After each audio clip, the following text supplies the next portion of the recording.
sant ñëpp di remercier la presse di remercier doomu Colobane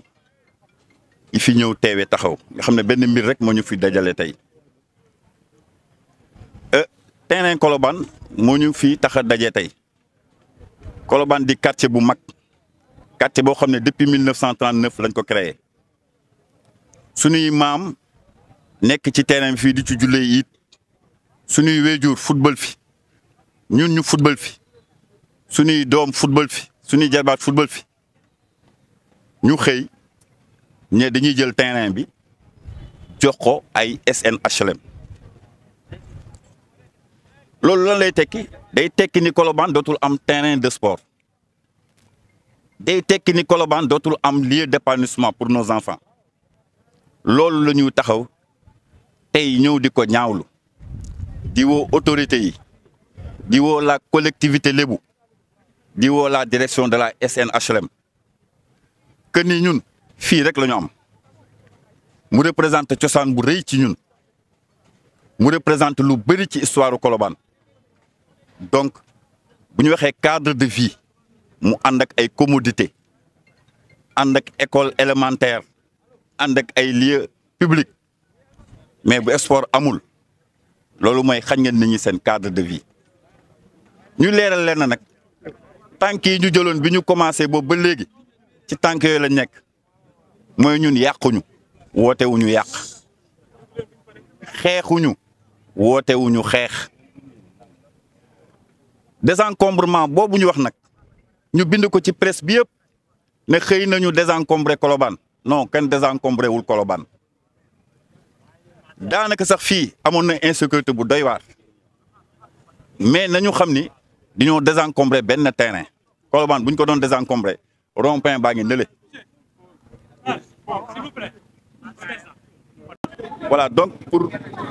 terminer rek dama leen di wanaat ni que ñun toujours jàmm la ñu mas a woote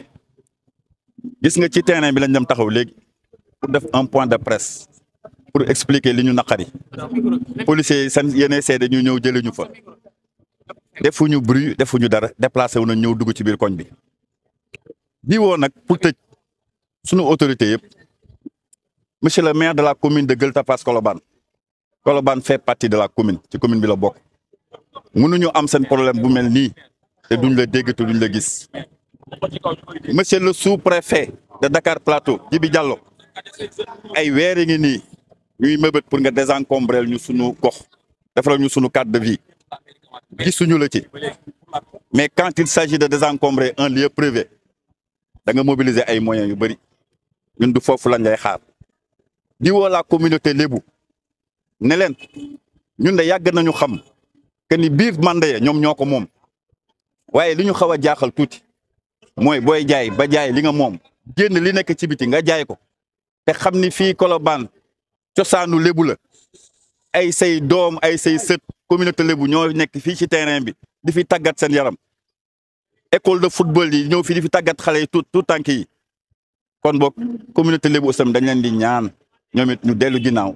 jël di xam ni lii donc la ñu am ci Colobane comme terrain comme foncier nañu bàyyi ñu tàggat suñu yaram buñ ñu ko xañee mooy tey Colobane suñuy doom suñuy sët suñu équipe nawetaan ñoom ñëpp dañuy génn gox bi wala yaan di uti fu ñu entraîné fu ñu tàggat wasalaam maa ngi jox kàddu gi samay rak ñu eggali li ci des jërë ngeen jëf. Bonjour tout le monde, c'est Hassan Sadio Bokoum, porte-parole du collectif des habitants de Colobane. Nous avons convié la presse aujourd'hui pour faire l'état des lieux de ce qui se passe ici dans ce quartier. Comme vous l'avez pu à le constater, derrière nous, vous avez vu un champ vaste, balisé, détérioré, avec tout ce qui s'ensuit par les forces de police et de défense. Certes, c'est pour la sécurité, comme l'a dit le préfet, mais nous avons vu qu'il y a un autre objectif derrière. C'est faire main basse sur la propriété historique de la population de Colobane. La propriété historique, c'est tout simplement parce que ce terrain a fait l'objet de beaucoup de remous. Et c'est sur ce terrain que la population a un épanouissement sportif qui permet à ces enfants aujourd'hui qui ont été des internationaux à mettre quelque chose dans ce quartier. Ce que nous déplorons, c'est le fait d'être mis devant l'acte et de constater tous les dégâts. Nous avons su, par devers les informations que nous avons eues, ce terrain est entré dans la possession de SNHLM. Point d'interrogation. Qui l'a vendu? À quel prix? À quelle surface? Nous demandons que des informations nous puissent être données. Je pense que la responsabilité sociale demande à ce que même si vous prenez quelque chose sur quelqu'un, vous devez l'avertir. On est là, nenni. Pour cet état de fait, la population est là debout. Hier, vous avez vu qu'il y a eu beaucoup de choses. On a eu des jeunes qu'on avait pris qui étaient à la police. Il y a eu des brûlés. On a brûlé beaucoup de choses en même temps. Mais c'était un plan d'action qui démarre. C'était l'alerte. Au-delà de l'alerte, regardez bien ces jeunes qui sont derrière. Mobilisés, sensibilisés, écœurés, prêts aussi à donner leur vie pour ce quartier. Ce terrain ne sera pas laissé à la main de qui que ce soit. Et nous allons dérouler un plan d'action. Ce plan d'action vous sera remis à temps voulu. Mais nous allons faire une déclaration. Nous allons faire des correspondances à qui de droit? Le préfet, le gouverneur, le directeur des HLM, les mairies qui sont concernées, Gueule Tapée Fass Colobane, HLM, ainsi de suite. Et tout le monde sera averti. Nous appelons le président de la République, qui a eu l'amabilité de mettre des textes pour les lanceurs d'alerte. Nous en sommes aujourd'hui. Les lanceurs d'alerte sont là. Il faut nous édifier sur cette prise de possession. À quel niveau? Est-ce qu'un quartier qui est englouti par un marché, qui est englouti par des gares, terres, BRT, entre autres, cette population est laissée à la merci de quoi que ce soit et il n'y a pas un lieu d'épanouissement? Nous disons non. La population dit non. Et ces jeunes qui sont derrière moi sont prêts à tout donner. L'appel que nous lançons est que la population soit debout. Les Sénégalais soient témoins, mais aussi que les autorités soient prêtes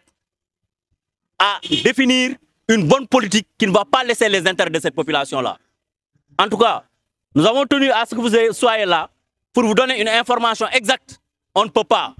Qu'est-ce qu'il en est? On ne sait pas. Mais nous allons dérouler nos actions pour que demain, on ne nous dira pas que vous avez eu tort. Et Inch'Allah, Rabbi, on va s'y mettre. Je vous remercie. Au-delà de votre plan d'action. Mais au-delà de notre plan d'action. Si vos efforts ne sont pas pris en compte, jusqu'où comptez-vous aller? Jusqu'où? Nous n'avons pas encore décliné tout le plan d'action. Nous sommes au début de nos actions. J'ai bien dit, nous avons le droit de manifester, mais pour manifester aussi, il faudrait qu'on soit dans les règles. Nous avons le droit de faire des déclarations, de faire des mémorandums. Là, nous sommes dans le plaidoyer. Mais le plaidoyer n'est qu'une étape. Au-delà de tout, j'aimerais rappeler une chose. On dit, si vous sentez être oppressé, vous avez le droit de résister. Et on résistera. Et on résistera, quel que soit le plan d'action qui sera mis sur pied.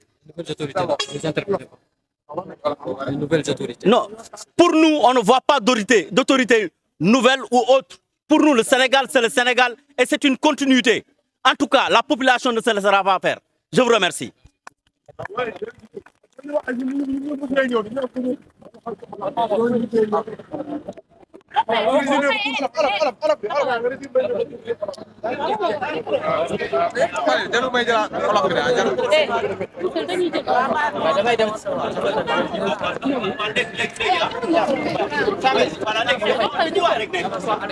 salaamaaleykum man la Assane Sadio Bokoum nekk porte-parole collectif Colobane dama ne ñun dañoo ñëwoon tey pour artu pour wax population bi aussi fan la ñu toll te bu may wax population sénégalaise moo tax may wax boo leen xoolee sunu ginnaaw gis ngeen foofu nu mu mel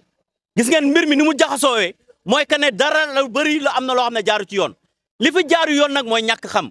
nit su ñuy def dara te yëguloo ko dafa mel ni li ñuy def dañ koy def contre yow li ñu jàpp nag mooy xamuñu ku jaay kan la ñu jaay lan lañ ko jaay liñ ko jaay ba fan la yem ñun loolu la ñuy laaj te bu yooy defaral nit dara te boole woo ko ci mooy da nga koy xeex loolu nag duñ ko seetaan dañu ne soo yëgee ne dañ lay noot yàlla may na la nga résister te dañuy résister jeunes yi toog suñu ginnaaw ak mag ñi ñëpp topp ci fii la ñu am fu ñuy tàggatee suñuy yaram ba ay nit génn fi tey doon ay internationaux di njabootee quartier bi donc ñu dañoo jàpp ne tey lépp loo xam ne si suñu kattan la nekk mu nekk suñu àq ak suñu yelleef ñu war ko doxalee pour jot li nga xam ne ñun moom lañ moom ndax kat lu ñu mën a wax am nañu une possession historique histoire moo tax ñu jàpp ne fii ñun ñoo ko moom ndax fii mooy suñu lieu d'épanouissement en tout cas li ñu jàpp mooy ñu ngi wax ñëpp autorités yi préfet gouverneur président de la république les maires qui sont là HLM ak Gueule Tapée Fass Colobane ñun duñu bàyyi duñu tàyyi daañu xeex ba jot li nga xam ne moom la ñu moom te incha allahu rabi dañuy tàmbali nag lii tàmbali kese la ci liñ jëm danañ xeex nag xeex bi nag fu ñu ko nattee rek dina fa yegg incha allahu rabi.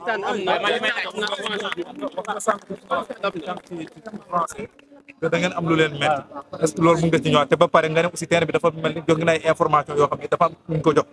est-ce que mën nga ci ñëwaat. ci waaw bamtuwaat rek damay bamtuwaat mooy que ne ñun li ñu jàpp mooy dañu ne collectivité Lébu dafa jaay SNHLM dañoo dégg la ñu wax léegi nag kan moo jaay lan la ko jaay ak lim ko jaay ba fan la yem waaye ñun boolewuñu ci parce que nit boo koy yëkkati sax fi mu ne da nga koy oo waxtaan ak moom ba noppi mu xam ci li nga koy yëkkati fan nga ko jëmee ak lan nga koy defee loolu yëpp xamuñu si dara France daal di sa dem li ma ne ñu wax nag mooy ñun dañuy ñaan autorités yi fi nekk à commencer par le président de la république dafa ne woon ku nekk boo gisee lu dul yoon na nga ko wax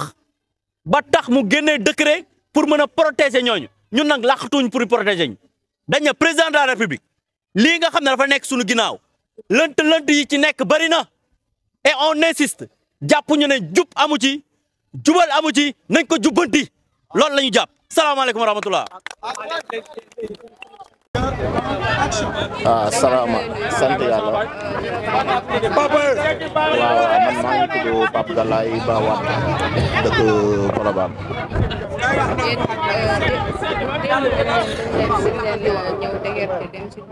waaw waaw. ndax ba ñuy ñëw lan moo war a dégg ci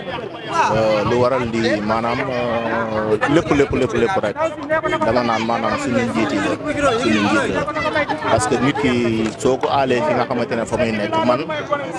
mën naa ne lu mat 22 ans macha allah maa ngi nekk fii laa doon nekk di suturlu wax dëgg yàlla mu nekk nekkin bu rafet am ak ñëpp jàmm waaye dafa am loo xamante ne cër la nit ki bu fekkee da nga ko ñëw jox fi nga xamante ne carrément fu muy nekk te ba nga ko koy jox dafa nekk tey day niin nit ki nekk fi pendant man rek maa xamante ne maa ci gën a tuuti man bu dul dara am naa fi 22 ans et quelque suñu ma mën a jàpp ma nekk fekk samay papa ak samay maam amul benn problème ñu nekk ci loolu lu gën a rafet nit ki doon ko boo ko déggee sa kër sax boo demee ba nga xamante ne carrément da ngaa soxla sa kër da ngaa war a ñëw yéen ñaar ngeen toog dialogue waxtaan parce que ba nga ko koy jox nekkul ni woon carrément da ngeen tëb rek jox ko maanaam da ngeen ko woon ngeen ñëw waxtaan si njëkk ak teranga nga ne ko carrément kat nekk leen fii boo nekk fii na ngeen fay lii waaye lii nay set ñu nekk ak ñoom ci loolu nekkin bu rafet waaye ñun daal amuñu lu dul toog di liggéey jékki-jékki am koo xamante ne nii jóge na fee ci police ba ñëw fekk ñu toog ànd ak ay soldaaram ñëw na leen jotoon ngeen sommation ñu ne ko sommation lan parce que fii ñett sommation ñëw na fi waaye ñetti sommation yu fi ñëw maanaam duñu la sax mot na maanaam 1 mois motu ko maanaam sommation yi ñaar yëpp amul tampon benn bi lañ na dafa am tampon te maanaam nit la loo xamante ne lu ñu préparé loo xamante ne ñëw rek dal ñu ko parce que bu fee nekk ñoo xamante tamit ay innocent lañu xamuñu dara ay xale lañu suñu mag ñi nga xamante ne ñoom ñoo ñu war a jiite bu fekkoon ñooñu sax am na luñ jot a jàng sax ci nasaraan nga mën a wax ne carrément kat ñii mën nañu deflante ak ñoom waaye ñooñu xamuñu dara wàllum këyit parce que dañu fee nekk fii di liggéey nii di suturu lu ñu am du yóbbu ko si njaboot waaye lu gën a rafet nit ki bu nekkee sa barab di si liggéey bu dul dara sax nga ñëw ne ko kat kaay ñu waxtaan lii kat damaa soxla lii nii lii jour temps wala weer nangam su ma soñoon ngeen préparé fii kat joxe naa ko waaye du dara loo xamante ne luñ ci am lu dul xëy rek benn jour rek ñëw rek toog nañ ci ba ngoon ay 5 heures ñu ñëw rek taxaw oto yi ñëw taxaw policiers yi ñëw wër ñu commencé leen génne leen seen bagage loolu lañ fi am moo nekk la xamante ne lu ñaaw trop la même bu dul dara mu wër ne la ñii lii lu ñu préparé la ñi nga xamante ne nag ñoom dañ leen fi fal ngir lan moo tax ñu ne ñoom dañoo dëkk bi pour changer léegi lii bu fekkee dëkk bi dañu bëgg mu changer non fu mu nekk dëkk bi changer gul parce que li ñu fi gis nii mooy kon lu fi nekkoon ba tey kon moo fi nekk ba tey parce que ñoo xamante ne dañu la toogagum nañu sax toogaguñu sax waaye gis nga tey lu ñu dikkee tey waaw dafa nekk loo xamante ne nag lu ñaaw la parce que ñun amuñu fenn foo xamante ne mënuñoo dem toog fa di ko jooy parce que fu ñu bëgg a dem rek parce que dañoo xamul sax ñun yoon bu ñu war a mën a jaar pour di ko jooytu ay nit lañu yoo xamante ne nii mu fekkoon ñun mën nañoo am fenn fu ñuy jaar ne waaw carrément fii lañ ko mën a dem jooytoo billaay ñu dem jooytu fa. waaye amoo leen benn regroupement bi nga xamante ne def ngeen ko. waaw nga xam ne ngeen am njiit yoo xam ne mën nañ leen teewal. non moom laa lay wax maanaam li ngay wax noonu njiit yooyu ngay wax noonu bu fekkoon njiit yi ci boppam ñoom xam nañ parce que déggoo ma la ñun dañ fa nekk ak ñoo xamante ne nii xam nga nit ki doo ko jiital na ko carrément yow man maa la jiital ba pare waaye ci lii ak lii ngay dem non parce que ñoom dañoo taxaw ni carrément ñoom ñoo ñuy jiite waaye ñoom xam nañu fu ñuy teg seen tànk waaye naka te ñoom jiite gu ñuy jiite dañoo nekk si noonu rek doon kumpa ba lii nii tey ñëw na parce que bu dul dara nit ki sax boo ko dénkee maanaam sa alal boo demee ba koy jël sax war nga ci waxtaan ak moom waxtaan bu jeex parce que lii ba ñu koy jox téere nii la woon dara nekku fi lii bu ñu demee ba ñoom ba ñuy dem ba di ko jaay ak lu mu mënti toll buñ demee ba nit ñi gis ko ba bëgg ko non nañu ko santee sant gi mooy lan dañoo war a ñëw ak ñin nañu carrément kat lii ci boppam ñu ngi leen di sant ñu ngi leen di gërëm parce que lii bu ñu demee ba carrément ba nit mbën kaa gis ba bëgg ko yàlla ak yéen bu dul dara sax am téelam bu dee ñaar dërëm même bu dee dërëm nga ne ko am sax lii sax maa la ko jox pour nga raxasoo ko waaye loo xamante ne lu ñu préparé dama ne lii lu ñu préparé ci 2 jours la 3e jour bi ñëw ñu ne jóg leen mu nekk loo xamante ne lu ñaaw la. non fu mu nekk nii mooy fuñ parce que xamuñu fenn fu dul fii rek la ñu xam ñun dañoo jaaxle fu mu nekk nii xam nga lii gën ta metti maanaam ñu yëkkati la ba pare ngay xëy ñëw du toog du xoole lii dara gënu kaa metti di war a xëy di war a joxe lekk di war a naan di war a joxe dépasse war cee yor say famille war cee yor say njaboot doon ay ñoo xamante ne ay borom kër lañ lii ci boppam dafa rafetul sax si gis-gis rafetul si déggin mu nekk loo xamante ne nii lu salte la ñun daal fu mu nekk nii ñu ngi ñaan yàlla ñi nga xamante ne nii carrément lii ñoom bu ñu ko yëgee dinañu mën a trouver solution loolu ñu ngi leen di ñaan ñu ñëw aider ñu parce que fu mu nekk nii wax dëgg yàlla jaaxle nañu te ñun xamuñu fenn foo xamante ne fu ñu war a dem wax dëgg yàlla amuñu ko. Merci.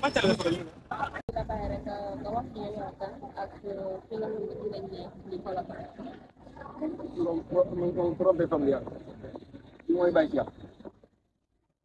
ñi ñoo ngi ñu amoon kat ñu gaa yi daal di ay cantine nan yoroon bu bokk noonu lu ko ci taabal ci heure bi xam nga moom métti lan moo waral li nee na ñu ko moom fii dafa am ñu moom fee moom foofu jël nañ ko pare que ñun ñu nekk ci àndal dama fee mën a wax waaye li ñu yor kas ñëw dem na yaa ma gën a xam dëkk bi moom su leen ko wax naan mooy loolu yaa ma gën a xam te bala caa yegg na xam naa moom dafa comme daa métti na ba métti noonu suñu dëkk daay mag lu ne daj nañ ko ci gars yi te naan ne garab nag foofu nga dee ah kon donc sax na waa gàddaay comme ko ne rek bu ci gaal yi dem rek ngeen nekk tamit nekkul ci yoon moo tax ñu bëgg leen fay jëlee waaw mais fay naag moom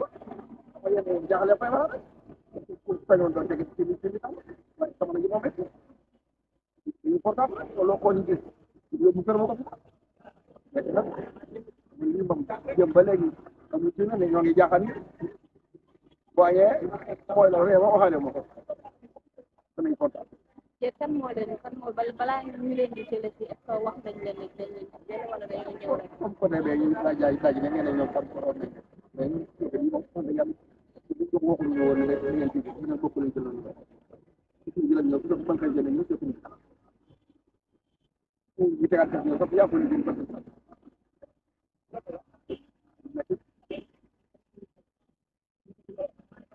léegi yéen nan ngeen di def ndax da ngeen di toogaan ci xaar leen ñëwaat wala waaw ñuy def ku ne fa nga miin nga xam ñu mën a toog xar fi yàlla rek